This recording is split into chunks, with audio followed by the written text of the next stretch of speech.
Hi అండి, అందరికీ నమస్కారము.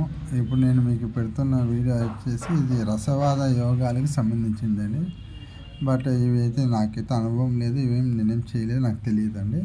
కాకపోతే మీకు ఎవరికన్నా ఉపయోగపడుతుందేమో, మీరేమన్నా మీకు ఇందులో ఉండే మెలకువలు ఏమైనా తెలుసుకొని మీరు చేయగలుగుతారేమో, ఎవరికైనా ఉపయోగపడచ్చుగా అని చెప్పి నేను ఈ వీడియో తీసి పెడుతున్నాను.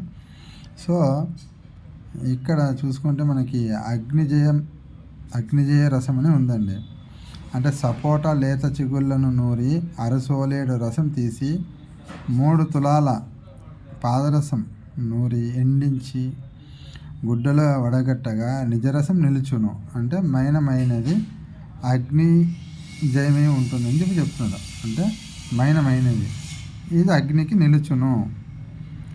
సపోటా లేత చిగుళ్ళను నూరి అరసోలేడు రసం తీసి 3 తులాల పాదరసము నూరి ఎండించి గుడ్డలో వేసి వడగట్టగా నిజరసం నిలుచును. మైనమైనది ఇది అగ్నికి నిలుచును అని చెప్పాడండి.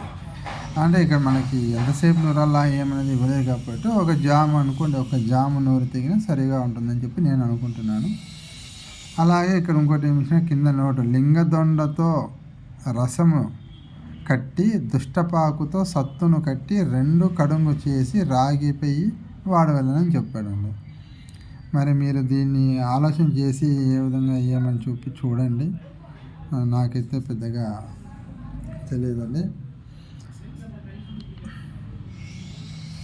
నమస్కారం అని ఉంటున్నా.